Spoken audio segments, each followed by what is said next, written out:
All right, so today I want to talk to you guys about blood pressure. Now, the reason I want to talk to you about blood pressure is because this is something that's benefited me, and I thought I wanted to share this with you, and then also it'll give you some ideas to think for yourself, right? Now, with blood pressure, having a high blood pressure isn't going to kill you today. It's not going to kill you tomorrow, but it's going to fucking kill you eventually. You know, it is the silent killer. It shreds your insides, and we really, really want to avoid that. So in order to improve your blood pressure, we're going to talk about two things. We're going to talk about people who have high blood pressure and people who have low blood pressure. So first and foremost, go and get your blood pressure checked, okay? You can go to a GP, obviously, to get this checked, and then if it rains high or anything like that, then you have lifestyle issues you can address. You can go down to a local chemist, and usually they'll have some testing stations there that you can use that are free, but go and get it checked. Now, if you're someone that has high blood pressure, the first thing you need to think about is your lifestyle. What is your lifestyle like? You know, are you living a sedentary lifestyle?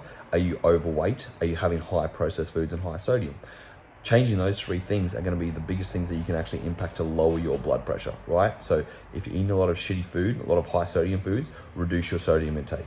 If you're overweight and you're, in a heavier weight than you should be, start to diet, lose some body fat. If you are someone who's sedentary, start to exercise and sweat more.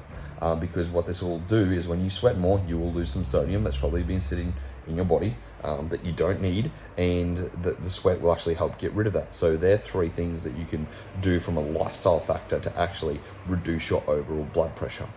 When you reduce your salt intake, you can also increase your potassium intake, and you choose potassium-rich foods like spinach, dried apricots, coconut water, what else? Brussels sprouts, potatoes. They're things that are going to be beneficial for you, easy to really implement, and increase, healthier foods overall, and that'll help manage your.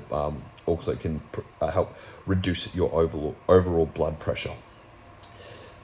Basically, lose weight, be more active, eat less processed foods, eat more high potassium foods. That's going to be beneficial.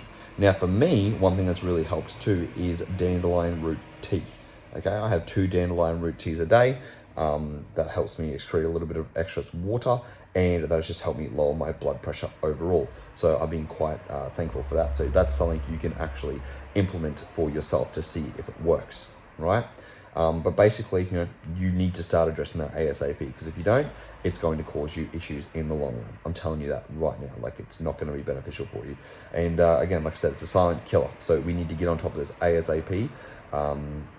Being in the dark and ignorance is not always bliss in this case. Now, on the other hand, if you are a female, usually females, that suffers with low blood pressure, then you want to, firstly, go check your blood pressure. If it's low, there's nothing wrong with low blood pressure, and you would rather have a low blood pressure than a high blood pressure. But if you do not like head spins and shit like that, and you find it's a bit of an issue or you might pass out, then obviously it's something you want to address, So the easiest way that you can do to help increase your blood pressure into a better range is to increase your sodium intake, right? Or gain weight. Gaining weight and increasing sodium intake will be 2 ways that you increase your blood pressure. And it's like, we obviously don't want to increase our blood pressure so high that it's going to be an issue, but you want to put yours in the normal range so you don't get head spins and shit like that. And the best way for you to be able to do this is to salt your food, add more sodium, more all-purpose seasoning is high in sodium, soy sauce, choosing some more processed foods, things like that are really going to benefit you in regards to increasing your overall blood pressure, which is a good thing, because at the end of the day, if it helps increase it, it will prevent your head spins and stuff like that. So it's kind of doing the opposite of what I just recommended for the people that need to reduce their blood pressure. Now, in saying this, one thing you want to also think about is when it comes to increasing your blood pressure and making these sodium changes and increasing that, is also if you're a salty sweater. So taste your sweat when you sweat and see if it tastes salty. If it is, you're probably even going to need more sodium, right? But keeping an eye on it would be a good idea. You don't have to go out and buy a blood pressure cup if you don't want to, but it can be beneficial just to help. Okay, so they're just a little quick tips about blood pressure in order how to increase it or reduce it. Again, being low is not a bad thing. You'd rather be low than high, but just so it gives you a bit of an idea.